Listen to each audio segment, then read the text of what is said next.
Hello everyone, apex classes के digital platform पर आपका स्वागत है। आज हम पढ़ने वाले हैं वेव ऑप्टिक्स में अपवर्तन और हाइगेन के तरंग सिद्धांत से अपवर्तन की व्याख्या। देखते हैं पहले अपवर्तन की परिभाषा।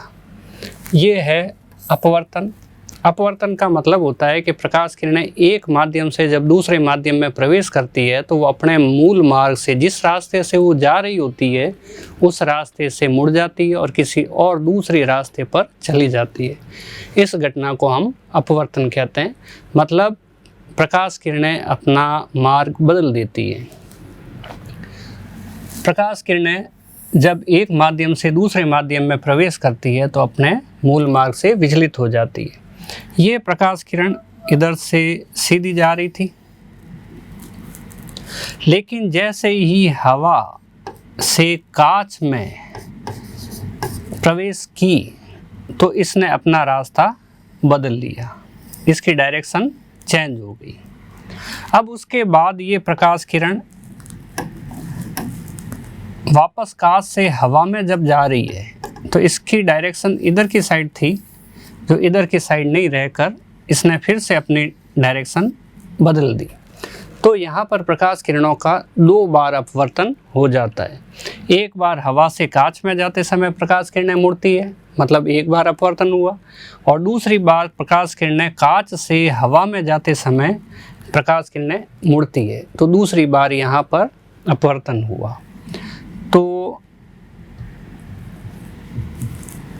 दूसरा उदाहरण हम देखते हैं कि ऊपर की तरफ हवा है और नीचे की तरफ पानी है। जब प्रकाश किरणें हवा से पानी में प्रवेश करती है तो प्रकाश किरणों को सीधा इधर की ओर जाना चाहिए, लेकिन ये प्रकाश किरणें इधर नहीं जाती है और ये प्रकाश किरणें अपने मूल मार्ग से विचलित हो जाती है और थोड़ा सा अभिलंब से पास आ जाती है। ये है विरल माध्यम और ये है सघन माध्यम। याद रखना हमें कि जब प्रकाश किरणें विरल माध्यम से सघन माध्यम में प्रवेश करती है तो थोड़ा सा विलंब के पास आती है, और इसका उल्टा हो, यानी कि प्रकाश किरणें सघन माध्यम से यानी कि पानी से हवा में प्रवेश करे या कांच से पानी में प्रवेश करे या कांच से हवा में प्रवेश करे, सघन माध्यम से विरल माध्यम में प्रवेश करे तो प्रकाश किरणें अभिलंब से दूर उठती है। लेकिन यहाँ पर प्रकाश किरणें हवा से पानी में अर्थात विरल माध्यम से सघन माध्यम में प्रवेश कर रही है तो प्रकाश किरणें अभिलंब से थोड़ा पास आएगी, और ये जो कोण है, ये कोण आपतन कोण कहलाएगा। ये अभिलंब है, अभिलंब। जो इस पृथककारी सतह जो सतह हवा और पानी को अलग अलग करती है, वो पृथककारी सतह है, उस सतह पर 90 डिग्री कोण बनाता है। ये है आपतित किरण।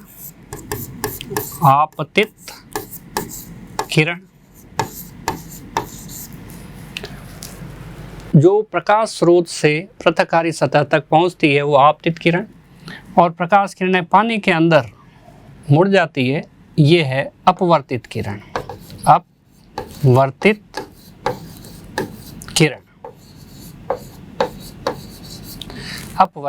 किरण। ये कोण आपतन कोण कहलाता है। इसको θ1 या फिर I से प्रदर्शित करते हैं, और ये बनता है आपतित किरण और अभिलंब के बीच में।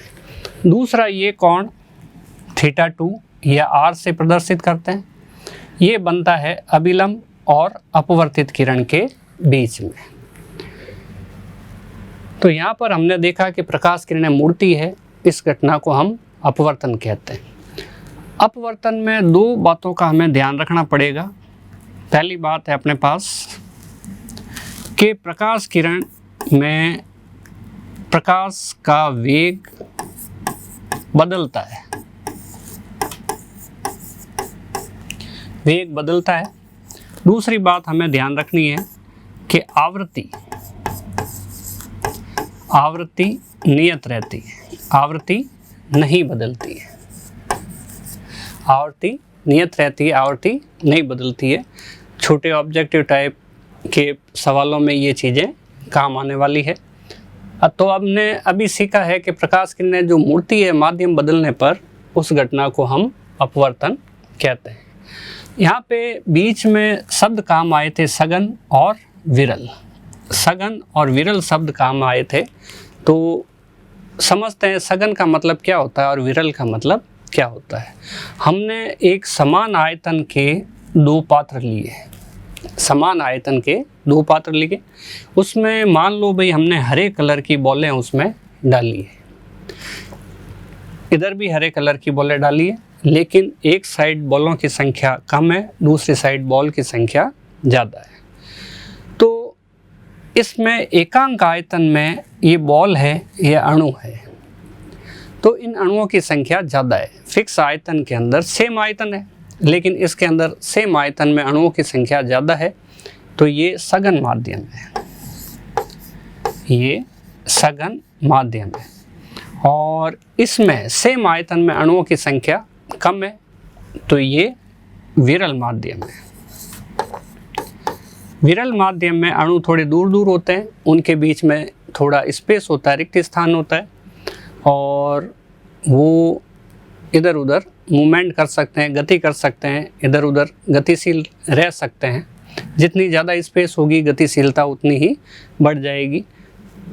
ठोस पदार्थ जैसे लोहा है, सोना चांदी है, ऐसे में कंपन गति होती है, क्योंकि उनके बीच में, अणुओं के बीच में इतनी जगह नहीं रहती कि अणु एक जगह से दूसरी जगह पर गति कर सके। पानी के अंदर अणुओं की जो गति होती है वो एक स्थान से दूसरे स्थान तक बड़े आराम से गति कर सकते हैं, काफ़ी जगह होती है। और हवा में तो बहुत सारी जगह है, और अणु सदैव गतिशील रहते हैं, कभी रुकते नहीं हैं। किसी भी पदार्थ का अणु किसी भी तरह की कोई न कोई गति उसमें अवश्य पाई जाती है, चाहे ठोस हो, चाहे गैस हो, चाहे द्रव हो। फिर देखते हैं कि अपवर्तन के नियम क्या क्या है। अपवर्तन के दो नियम है। पहला है μ1 sin I बराबर μ2 sin R। ये हमारे पास कोण I है और ये हमारे पास कोण R है। I है आपतन कोण और R है अपवर्तन कोण। इधर हम लेते हैं हवा, इधर लेते हैं पानी। हवा का जो अपवर्तनांक है वो है μ1 और ये अपवर्तनांक है वो है पानी के लिए μ2।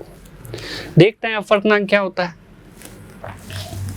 तो अपवर्तनांक μ इज इक्वल टू होता है प्रकाश का निर्वात में वेग और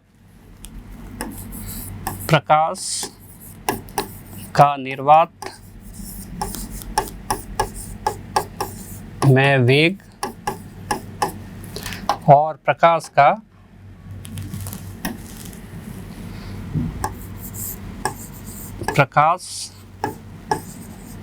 का माध्यम में वेग। तो प्रकाश का माध्यम में वेग ये हमारे पास आएगा c अपॉन v। c तो है निर्वात में वेग जो होता है 3 × 10⁸ मीटर पर सेकेंड, और v माध्यम के ऊपर डिपेंड करेगा वेग कितना है। अपवर्तनांक उस माध्यम के लिए एक नियत मान होता है, उसके आधार पे पता चलता है प्रकाश किरणें कितनी मुड़ेगी, उनका वेग कम होगा ज़्यादा होगा। तो अब हम देखते हैं कि यहाँ पर μ1 है, sin I है, बराबर μ2 sin R है। तो इसका अपवर्तनांक μ1, पानी का अपवर्तनांक μ2, साइन का एक सूत्र है sin I upon sin R is equal to mu. ये अपवर्तन के लिए स्नेल ने जो नियम दिया था वो है, इसी नियम को वापस लिखते हैं μ1 sin I अपॉन ये बराबर μ2 sin R बराबर μ2 sin आर। तो हम लिखते हैं साइन आई बटा साइन आर बराबर mu two upon mu one. Mu two हो गया जिस माध्यम में प्रकाश किरण प्रवेश कर रही है उसका अपवर्तनांक, म्यू वन हो गया जिस माध्यम से प्रकाश किरण आ रही है उसका अपवर्तनांक। दोनों ही नियत राशियां हैं तो ये भी एक नियत राशि होगी म्यू, जहाँ पे mu is equal to mu two upon mu one.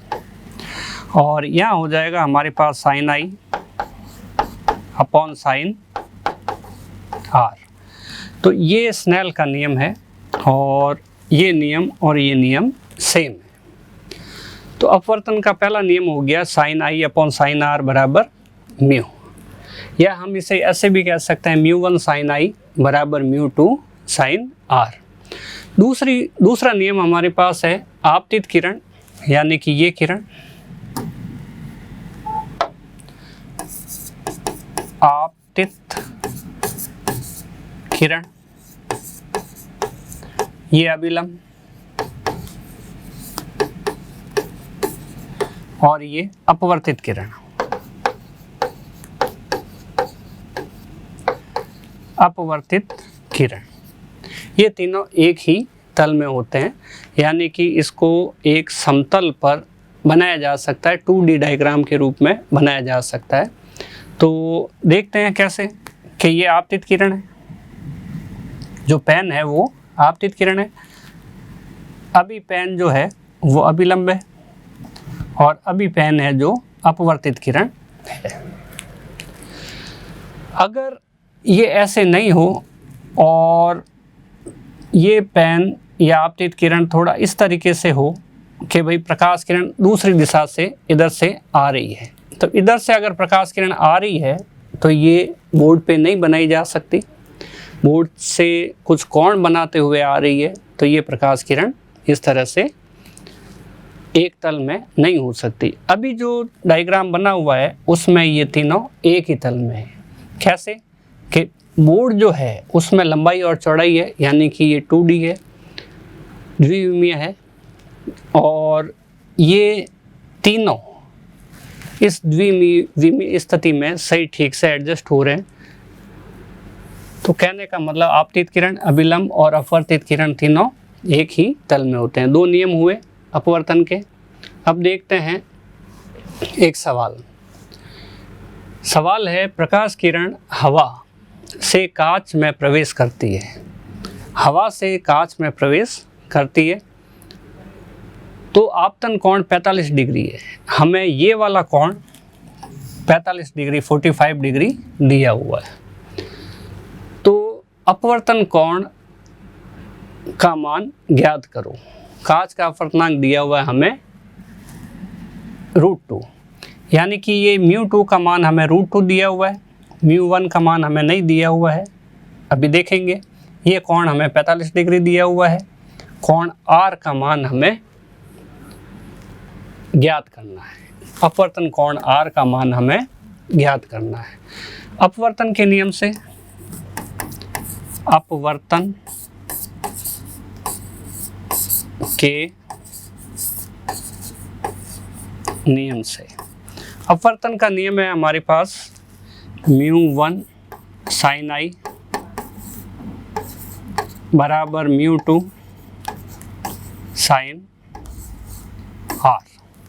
हमें R का मान निकालना है, μ1 के बारे में पता नहीं है, I का मान हमें 45 डिग्री दिया हुआ है, μ2 का मान √2 दिया हुआ है, और R जो है उसका मान पता करना। देखते हैं म्यू होता है, पहले प्रकाश किरण जो है μ1 के लिए देखते हैं C/V एयर। C हो गया निर्वात में वेग, अभी हमने सूत्र देखा था प्रकाश का निर्वात में वेग, तो ये C जो है प्रकाश का निर्वात में वेग है, ये C। उसके बाद प्रकाश का माध्यम में वेग, प्रकाश का माध्यम में वेग होता है V एयर, ठीक है, ऐसा ले लिया हमने। तो प्रकाश का जो वेग है निर्वात में वो होता है 3 × 10⁸ मीटर प्रति सेकेंड, मीटर प्रति सेकंड।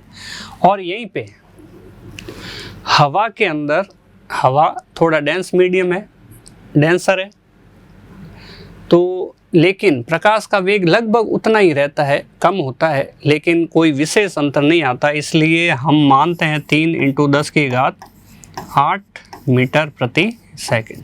ये कट जाएंगे तो μ1 का मान आ जाएगा 1। दूसरा हमें I का मान दिया हुआ है, I का मान दिया हुआ है हमें 45 डिग्री। μ2 का मान क्वेश्चन में दिया हुआ है √2 और हमें R का मान ज्ञात करना है। ये हमने बनाया क्वेश्चन मार्क, इसका मतलब R का मान हमें ज्ञात करना है। तो ज्ञात करने के लिए इसी सूत्र का उपयोग करते हैं। अतः μ1 का मान लिखा हमने 1, ये वाला। साइन I की जगह है अपने पास साइन 45 डिग्री बराबर μ2 का मान लिखा हमने √2, μ2 का मान √2 और उसके बाद साइन R, तो ये साइन R का मान हमें ज्ञात करना है, पता नहीं है। फिर देखते हैं, तो ये हुआ हमारे पास साइन 45 का मान 1/√2, साइन 45 का मान 1/√2 × 1 को वैसे लिखने की ज़रूरत नहीं है। यहाँ पे हुआ √2 साइन R, तो ये है हमारे पास 1/√2 × √2। ये √2 नीचे आ जाएगा और इस वाले 1 को हमें लिखने की आवश्यकता है नहीं, मल्टीप्लाई करेंगे, गुणा करेंगे तो वापस उतना ही आएगा। तो ये है साइन R। ये बन गया अपने पास 1/√2 की जगह 2 बराबर साइन R। 1/2 मान होता है साइन 30 का बराबर साइन R। इसका मतलब 30 डिग्री हो गया R का मान, R का मान हो गया 30 डिग्री। तो हमारे पास 30 डिग्री हो गया R का मान। देखते हैं 30 डिग्री R का मान ये वाला, तो हमारा उत्तर हो गया 30 डिग्री, चौथा उत्तर। सवाल आसान है, तरीका भी आसान है, साइन कॉस के मान हमें याद रहने चाहिए। इस सवाल को एक दूसरे आसान तरीके से भी हम देख सकते हैं, क्योंकि इसके मान इसी टाइप से दिए हुए हैं। देखते हैं, यहाँ पे हमें आपतन कोण यहाँ 45 डिग्री दिया हुआ है और हमें बोला प्रकाश किरण हवा से कांच में जा रही है, विरल माध्यम से सघन माध्यम में प्रवेश कर रही है। तो ऐसा करने पर ये जो 45 डिग्री है, तो ये जो R का मान होगा, सीधी सी बात है, विरल से सघन में जाए तो R का मान कम होगा, क्योंकि प्रकाश किरण अभिलंब के पास आ रही है। ऐसी स्थिति में कोण जो होगा वो 45 से कम होगा। तो 45 पॉसिबल नहीं, 60 डिग्री ज़्यादा है, 90 डिग्री ज़्यादा है।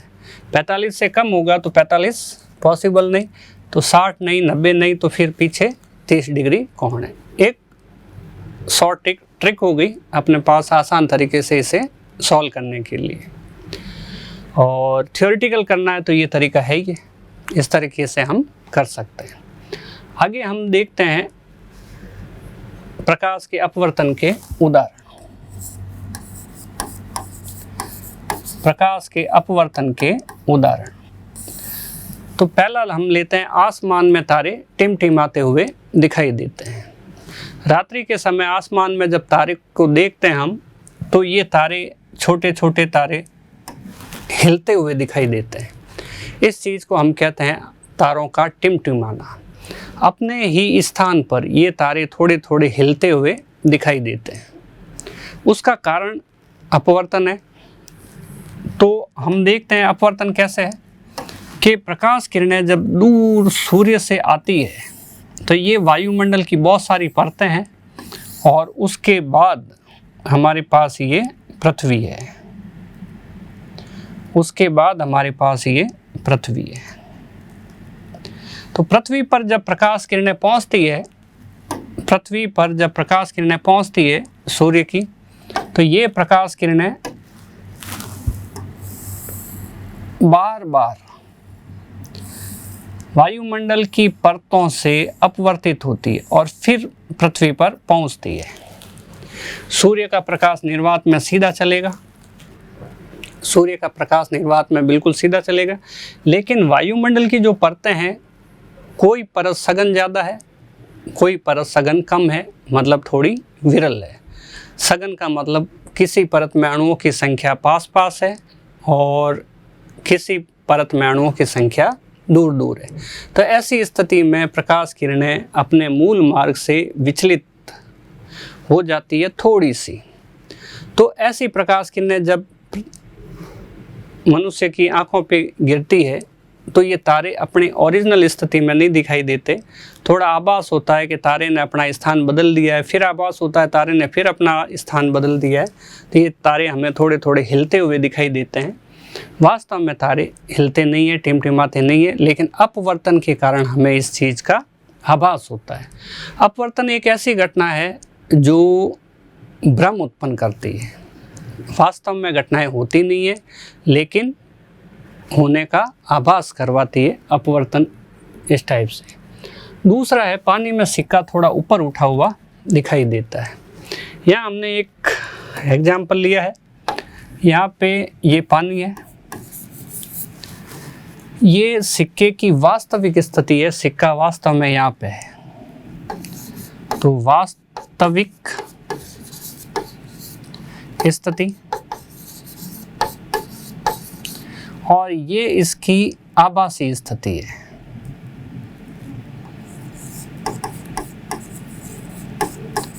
आभासी स्थिति देखते हैं कैसे। सिक्के से जो प्रकाश किरण बाहर निकल रही है, ये प्रकाश किरण यहाँ से यहाँ तक तो बिल्कुल बिना किसी बाधा के आ गई, लेकिन इसके बाद इस प्रकाश किरण को सीधा आगे इस दिशा में जाना चाहिए, इस दिशा में जाना चाहिए, डॉट डॉट वाली लाइन की।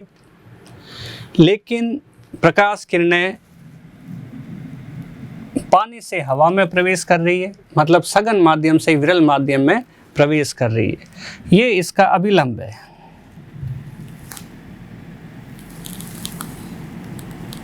ये लाल कलर की जो लाइन है वो इस सतह पर अभिलंब है। तो ऐसी स्थिति में इस प्रकाश किरण को अभिलंब से थोड़ा सा दूर हटना चाहिए। देखते हैं, ये प्रकाश किरण यहाँ से यहाँ तक सीधी गई। अगर पानी के बाद में हवा नहीं आती तो ये प्रकाश किरण इस दिशा में आगे बढ़ती, इस दिशा में। लेकिन हवा आई है, माध्यम बदला है, तो प्रकाश किरणों को मुड़ना होगा। सघन से विरल में गई है तो अभिलंब से दूर हटेगी, तो ये प्रकाश किरण इस दिशा में आगे बढ़ जाती है। तो प्रकाश किरण इस दिशा में आगे बढ़ जाती है तो प्रकाश किरण मुड़ गई। अब इस मुड़ी हुई प्रकाश किरण को पीछे बढ़ाएं तो सिक्के की स्थिति हमें थोड़ी आभासी ऊपर उठी हुई दिखाई देती है। तो जहाँ ये प्रकाश किरण सिक्के की स्थिति में आएगी वहीं पे हमें सिक्का दिखाई देगा। देखते हैं एक बार वापस। जब प्रकाश किरण बाहर निकली तो अपवर्तन के कारण थोड़ी सी मुड़ गई। इन मुड़ी हुई प्रकाश किरणों को पीछे बढ़ाएंगे तो हमें सिक्के का आभासी प्रतिबिंब प्राप्त होगा। हमें दिखाई देगा सिक्का यहाँ पर है, वास्तव में सिक्का वहाँ पर होता नहीं है। ऐसा ही तालाब में मछली की स्थिति के साथ होता है। मछली जहाँ होती है वहाँ से थोड़ी सी ऊपर उठी हुई दिखाई देती है, वास्तव में वो वहाँ पर नहीं होती जहाँ हमें दिखाई देती है। दूसरा उदाहरण, पानी में पेंसिल मुड़ी हुई दिखाई देती है। पानी में पेंसिल मुड़ी हुई दिखाई देती है। ये हमारे पास पेंसिल है, इतनी पेंसिल यहाँ से यहाँ तक, ये पेंसिल जो दिखाई दे रही है अपने को, ये पेंसिल हवा में है, हमारी आंखों के सीधे संपर्क में है, जैसी है वैसी ही ये दिखाई देगी। लेकिन अंदर की बात करें, यहाँ पर पेंसिल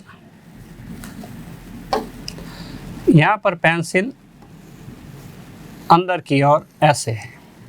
पेंसिल से जो प्रकाश किरणें आएगी वो प्रकाश किरणें यहाँ से यहाँ तक और यहाँ से यहाँ तक पेंसिल के नीचे वाले किनारे से बराबर सीधी ऊपर की ओर चली जाएगी, कोई प्रॉब्लम नहीं। अब इन प्रकाश किरणों को अगर फिर से ध्यान से उसी तरीके से देखा जाए तो ये प्रकाश किरणें इधर सीधी आगे बढ़नी चाहिए थी, ये प्रकाश किरण यहाँ से सीधी आगे इधर जानी चाहिए थी। और तरीका वही, पानी से हवा में प्रवेश कर रही है, ये है हमारे पास अभिलंब, ये है अभिलंब। पानी से अगर हवा में प्रवेश कर रही है तो प्रकाश किरण को अभिलंब से थोड़ा सा दूर हटना पड़ेगा, क्योंकि प्रकाश किरण सघन माध्यम से विरल माध्यम में जा रही है। तो इस प्रकाश किरण को देखो, सीधा इधर नहीं जाकर डॉट डॉट वाली लाइन की साइड नहीं जाकर ये थोड़ा सा अभिलंब से दूर हट जाती है, अभिलंब से ये दूर हट जाती है। जब इन प्रकाश किरणों को पीछे की ओर बढ़ाते हैं तो ये प्रकाश किरणें इस बिंदु पर मिलती है जहाँ पर हमें ये प्रतिबिंब दिखाई देता है। ये पेंसिल का ये जो किनारा है वो हमें यहाँ पे दिखाई दे रहा है। इसका मतलब पेंसिल अपनी वास्तविक स्थिति पे दिखाई नहीं देती है, उससे थोड़ी सी ऊपर उठी हुई दिखाई देती है और यही अपवर्तन के कारण होता है। फिर देखते हैं, स्विमिंग पूल जो होता है उसका तल थोड़ा सा ऊपर उठा हुआ दिखाई देता है। बिल्कुल वही तरीका जो अभी हमने दो उदाहरणों में देखा। तल से जो प्रकाश किरणें बाहर आ रही है यहाँ से यहाँ तक, तल से जो प्रकाश किरणें बाहर आ रही है, ये प्रकाश किरणें बाहर आकर थोड़ा सा अभिलंब से दूर हट जाएगी, मुड़ जाएगी। इन मुड़ी हुई प्रकाश किरणों को पीछे बढ़ाएंगे तो जहाँ पे ये प्रकाश किरणें मिलेगी वहीं पे हमें इसका प्रतिबिंब दिखाई देगा। वास्तव में तल इस जगह पर है, वास्तव में जो तल है इसका वो इस जगह पर है। यहाँ से जो प्रकाश किरणें आ रही है, यहाँ से जो प्रकाश किरणें आ रही है वो थोड़ी सी मुड़ गई, मुड़ी हुई किरणों को पीछे बढ़ाया तो यहाँ पे हमें ये मिली हुई प्रतीत होती है, मिलती हुई प्रतीत होती है। तो ये प्रकाश किरण यहाँ मिलने के कारण यहाँ पे हमें इसका आभास होता है कि भाई ये स्विमिंग पूल इतना ही गहरा है, हमें ऐसा लगता है ये स्विमिंग पूल इतना ही गहरा है। वास्तविक गहराई तो ये वाली है, यहाँ से यहाँ तक, नीचे तक, बिल्कुल नीचे तक, ये इतनी गहराई वास्तविक है। लेकिन हमें आभास होता है कि ये स्विमिंग पूल इतना ही गहरा है। इसलिए स्विमिंग पूल वाली स्थिति में हमें बहुत सावधानी बरतने की आवश्यकता है। जितना वो दिखाई देता है उससे वो निश्चित रूप से ज़्यादा गहरा होता है। ये अपवर्तन की घटना के कारण उत्पन्न होने वाला एक प्रकार का भ्रम है। और आगे देखते हैं, हाइगेन के तरंग सिद्धांत से अपवर्तन की व्याख्या। हाइगेन के तरंग सिद्धांत से अपवर्तन की व्याख्या। हाइगेन का तरंग सिद्धांत हम पढ़ चुके हैं। हाइगेन एक ऐसे वैज्ञानिक थे जो प्रकाश को तरंग रूप में मानते थे। उन्होंने बताया कि प्रकाश कण प्रकृति का नहीं होता है, तरंग प्रकृति का होता है।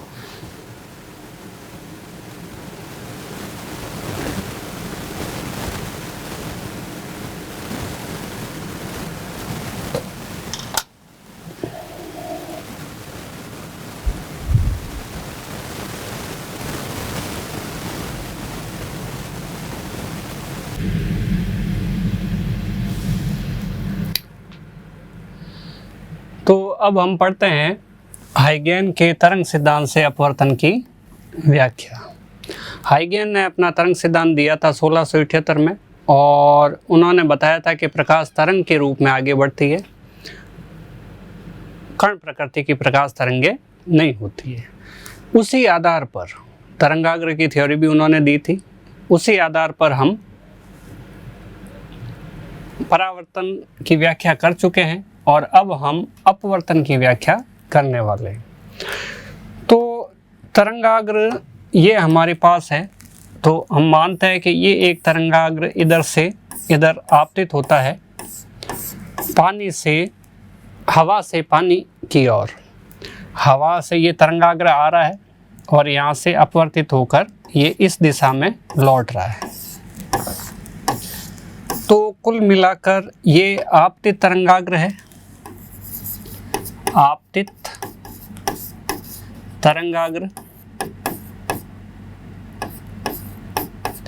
तरंगाग्र हम पढ़ चुके हैं। परिभाषा है इसकी कि तरंगाग्र एक ऐसा पृष्ठ होता है जिसके सभी बिंदु समान कला में कंपन करते हैं, उनकी फेज सेम रहती है, समान कला रहती है। तो यहाँ पे होगा हमारे पास अपवर्तित तरंगाग्र।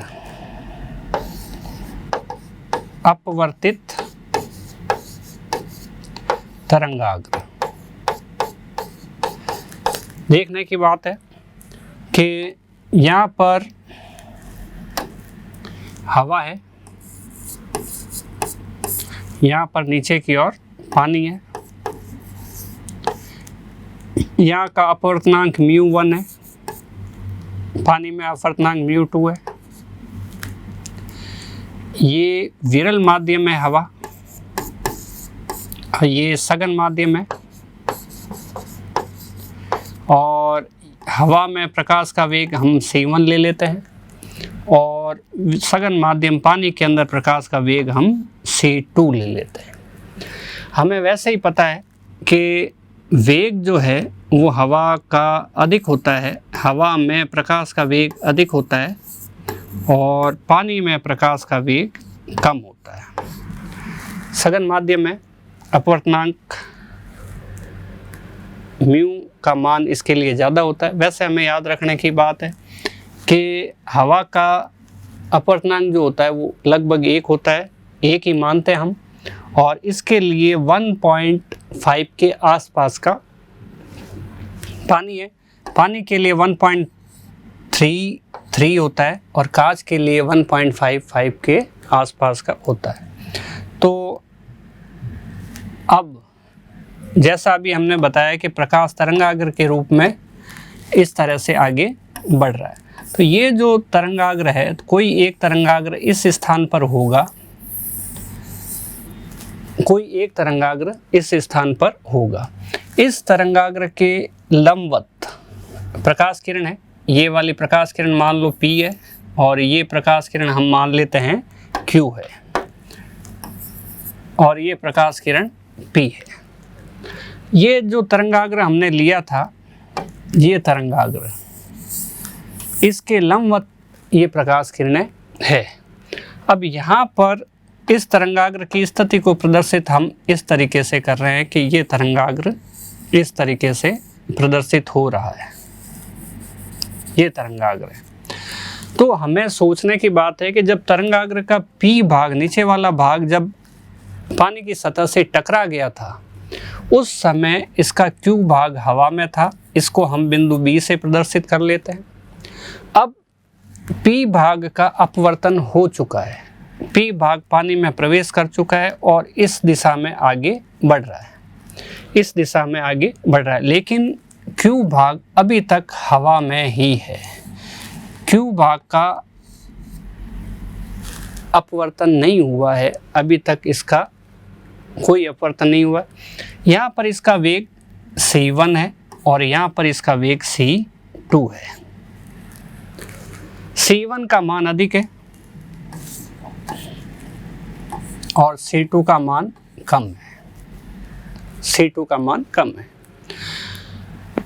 टाइम मान लो भाई समय t लगा, तो यहाँ से यहाँ तक चलने में जो दूरी तय हुई है, कल भी हमने किया था, सूत्र होता है दूरी का चाल इंटू समय, दूरी बराबर चाल इंटू समय। तो दूरी हो गई हमारे पास a डैश, B से a डैश तक की जो दूरी है वो हो गई c1t। अब जितना समय इसको यहाँ से यहाँ तक आने में लगा उतना ही समय इसको लगा, तो यहाँ की दूरी हमारे पास हो गई ये, और ये तरंगाग्र सारे के सारे इधर, यहाँ पर हम द्वितीय तरंगाग्र के सिद्धांत का उपयोग करते हैं, द्वितीय तरंगिकाओं के सिद्धांत का उपयोग करते हैं। क्योंकि एक उदाहरण लेके चलते हैं कि हमारे पास अगर यहाँ पे ये तरंगाग्र का भाग यहाँ टकराया है, तो यहाँ टकराया है तो इससे जो द्वितीय तरंगिकाएं बनेगी वो सभी इस दिशा में, सभी दिशाओं में बनेगी। तो ये जो बन रही है, ये स्पर्श रेखा अगर खींची जाए तो यहाँ पे हमें अपवर्तित तरंगाग्र प्राप्त होगा। वापस देखो कि यहाँ पे P भाग टकराया, जैसे ही P भाग टकराया यहाँ पे द्वितीय तरंगिकाएं बनने लगी और द्वितीय तरंगिकाएं प्रकाश के वेग से ही सभी दिशाओं में आगे बढ़ेगी। तो कोई तरंगिका ऐसी भी होगी जो यहाँ पे आगे बढ़ेगी और ये जो तरंगिका का भाग है इसके ऊपर स्पर्श रेखा खींची जाए तो हमें ये वाला एक तरंगाग्र अपवर्तित तरंगाग्र प्राप्त होता है। इसके ऊपर खींची गई स्पर्श रेखा इंपॉर्टेंट पॉइंट है इसलिए बता रहे हैं। तो ये स्पर्श रेखा इसके ऊपर खींची जाए तो ये तरंगाग्र जो है वो अपवर्तित तरंगाग्र है। तो हमें यहाँ पे एक तरंगाग्र बनाना होगा जो अपवर्तित तरंगाग्र है। तो ये हमारे पास अपवर्तित तरंगाग्र आ गया।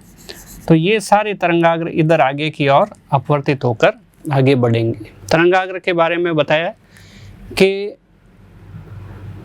ऐसा पृष्ठ जिसके सभी बिंदु समान कला में कंपन करते हैं तरंगाग्र कहलाता है। ये हमने बिंदु B डैश ले लिया।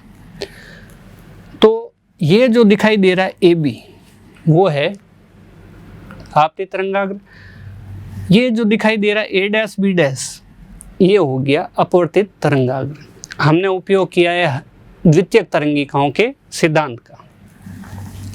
ये कोण है 90 डिग्री, क्योंकि प्रकाश किरण और तरंगाग्र के बीच हमेशा 90 डिग्री का कोण रहता है। तरंगाग्र के पृष्ठ पर खींची गई लंबवत रेखा जो होती है वो प्रकाश किरण कहलाती है। तो यहाँ पे ये 90 डिग्री, वैसा ही इस तरंगाग्र के पृष्ठ पर खींची गई लंबवत रेखा ये है। इधर अगर हम P लेते हैं तो इधर P डैश ले लेते हैं और इधर Q डैश ले लेते हैं। तो ये प्रकाश किरण इस तरह से ये यहाँ पे भी 90 डिग्री का कोण होगा।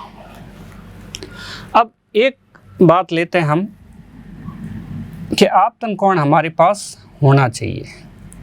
आपतन कोण होना चाहिए तो ये है अभिलंब। ये है हमारे पास अभिलंब।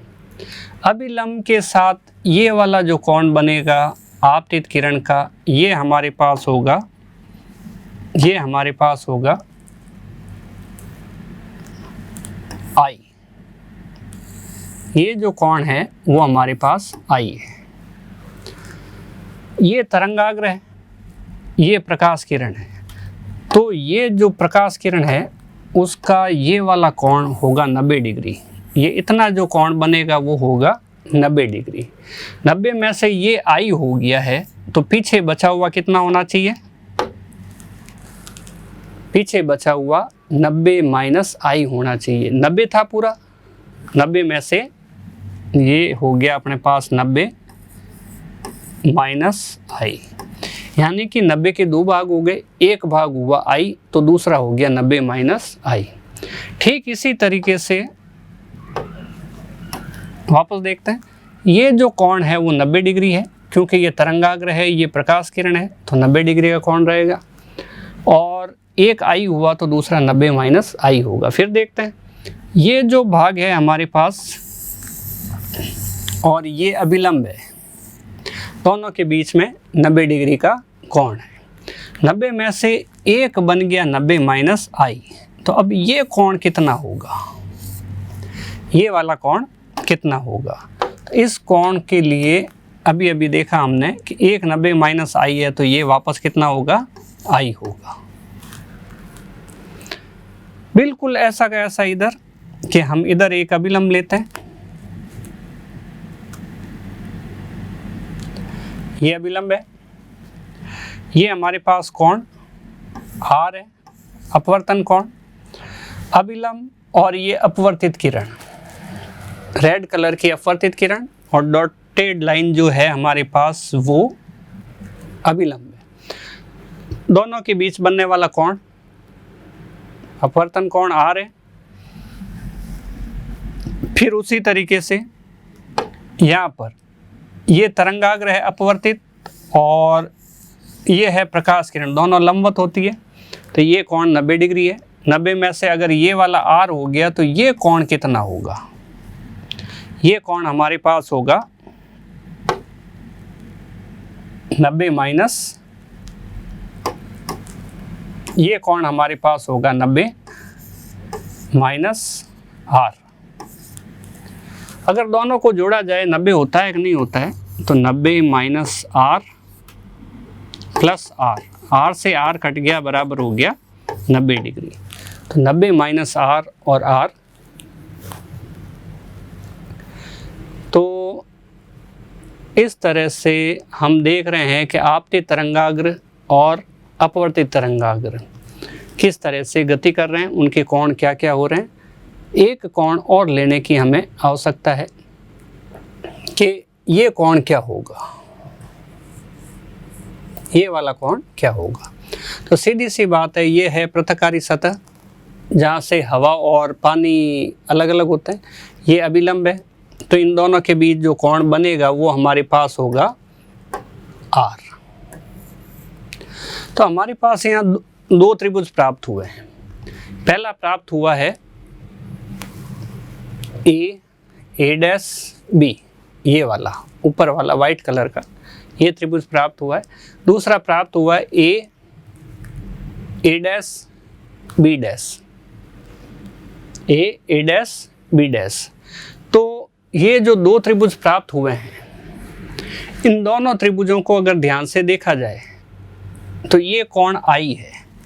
अगर कोण I है तो सामने वाली भुजा लंब होगी। कोण I है तो सामने वाली भुजा लंब होगी। ये 90 डिग्री है तो इसके सामने वाली भुजा कर्ण होगी।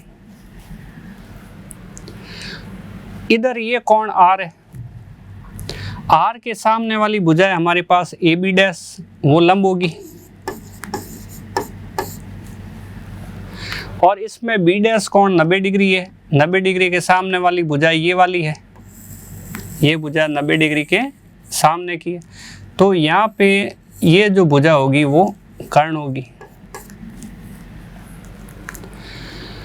तो हमारे पास I के लिए लंब हो गया BA डैश और कर्ण हो गया AA डैश, और नीचे वाले त्रिभुज के लिए R के लिए लंब हो गया AB डैश और कर्ण हो गया AA डैश। तो यहाँ से हम स्नेल का नियम निकाल सकते हैं, यहाँ से हम स्नेल का नियम निकाल सकते हैं। उससे पहले हम निकालते हैं sine I। Sine I, sine का फॉर्मूला होता है लंब बटा कर्ण। तो साइन I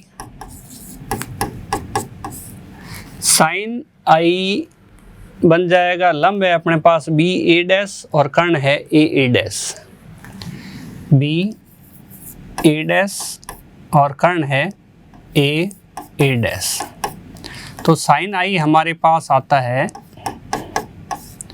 BA डैश कितना है 70 और AA डैश ये है। तो ये हमारे पास आ गया इक्वेशन, मान लो 1 आ गई। तो ठीक इसी तरीके से नीचे इसमें R निकालते हैं। तो साइन R हमारे पास हो जाता है लंब बटा कर्ण। तो साइन R हमारे पास हो जाता है लंब, देखो इसमें क्या है AB डैश नीचे वाले त्रिभुज के लिए,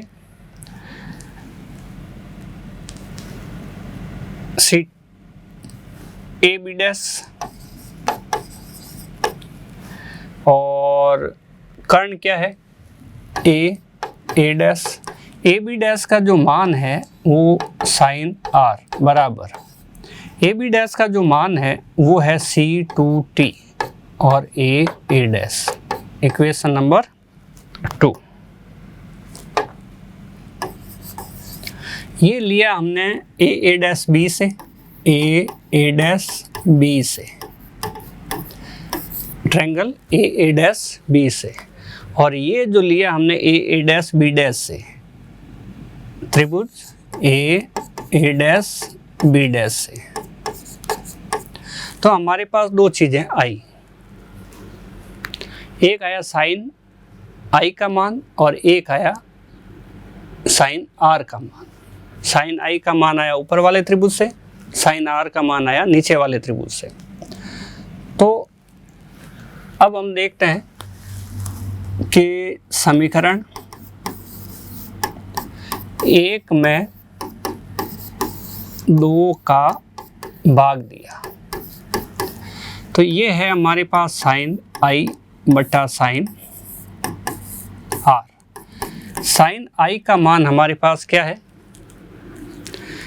C1t अपॉन ए डैश,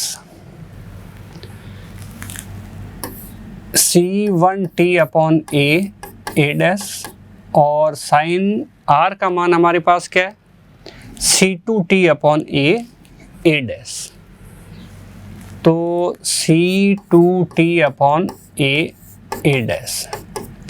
यहाँ एक काम कर रहे हैं हम, ये जो नीचे जो कुछ लिखा हुआ है इसको हम इधर लिखेंगे ए डैश C2t। भाग को हमने गुणा में बदल दिया तो नीचे वाली संख्याओं को उल्टा करना पड़ेगा। इधर रह जाएगा सही C1t अपॉन ए डैश, और इधर रह जाएगा हमारे पास sine I upon sine are, sine I upon sine r. तो इस तरह से हमारे पास एक समीकरण प्राप्त हुई। उसमें ए डैश से ए डैश कट जाएगा, टी से टी कट जाएगा, बचेगा क्या, C1 upon C2, C1 upon C2, और यहाँ होगा sine I upon sine are, sine I upon sine R. C1 एक कांस्टेंट है, एक माध्यम में प्रकाश का वेग। यहाँ हमने लिया है माध्यम हवा में प्रकाश का वेग, और C2 दूसरे माध्यम में प्रकाश का वेग। C2 यहाँ पे हमने लिया है पानी में प्रकाश का वेग। हवा में प्रकाश का वेग जितना भी है नियत रहता है, पानी में प्रकाश का वेग जितना भी है नियत रहता है, और दो नियत राशियों का जो अनुपात होता है वो भी एक नियत राशि होता है। तो चलो देखते हैं कि एक नया कांस्टेंट होता है म्यू, और ये है हमारे पास साइन आई अपॉन साइन आर। तो म्यू जो है वो आया नया कांस्टेंट किसकी जगह, C1 अपॉन C2 की जगह, ये आया है इसकी जगह। तो अब हमारे पास ये जो नियम आया है वो स्नेल का नियम है, ये जो कुछ आया है वो स्नेल का नियम है और अपवर्तन के लिए है। तो हम लिखते हैं यहाँ पे, यह अपवर्तन के लिए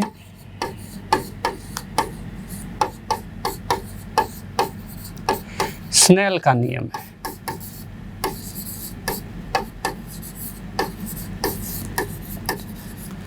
अपवर्तन के लिए स्नेल का नियम है। अपने इसमें जो चीज़ें आ रही है उनको बड़े ध्यान से देखने और समझने का है। अगर हमने बहुत अच्छी तरीके से ध्यान दिया तो ये बहुत ही इजी तरीके से अपने को समझ में आने वाली है। दूसरा नियम अपवर्तन का होता है, आपतित किरण, अभिलंब और अपवर्तित किरण तीनों एक ही तल में होती है। यहाँ थोड़ा सा ध्यान देना है और कि ये है आपतित तरंगाग्र, जो ये जो बोर्ड दिखाई दे रहा है इसके तल के लंबवत इस तरीके से है जैसे ये हाथ रखा हुआ है। तो इस तरीके से आपतित किरण के लंबवत आपतित तरंगाग्र है। पानी का तल ये इस तरीके से है। नीचे हम स्विमिंग पूल में पानी देखते हैं तो हमें यूँ पानी का तल ऐसे दिखाई देता है, तो ये तल भी ऐसे ही है। आपतित तरंगाग्र ऐसे, ये तल ऐसे, और ये है अपवर्तित तरंगाग्र इस टाइप से यूं। तो ये तीनों भी एक ही तल में है। इनके लंबवत प्रकाश किरण है, इस दिशा में, ये इस दिशा में, और ये अपवर्तित प्रकाश किरण इस दिशा में, और ये जो अभिलंब है वो इस दिशा में है। तो दूसरा नियम क्या है? आपतित किरण, अभिलंब और अपवर्तित किरण तीनों एक ही तल में होगी। तो ये तीनों एक ही तल में है। अगर तरंगाग्र की बात करी जाए, तरंगाग्र, ये आपतित तरंगाग्र, ये पृथककारी सतह, जिधर हवा और इधर पानी, तो पृथककारी सतह ये हो गई, इसकी स्थिति ऐसी, आपतित तरंगाग्र की स्थिति ऐसी, और अपवर्तित तरंगाग्र की स्थिति ऐसी। ये तीनों भी एक ही तल में होंगे, तीनों की स्थिति लगभग सेम होगी। तो बच्चों, ये टॉपिक हमने पढ़ा है, इंटरेस्टेड टॉपिक था, समझने वाला टॉपिक था। उम्मीद करते हैं आपको समझ में आया होगा। बड़े ध्यान से इस वीडियो को देखें, आराम से समझ में आने वाली चीज़ें हैं, बहुत इजी तरीके से समझ में आने वाली चीज़ें हैं।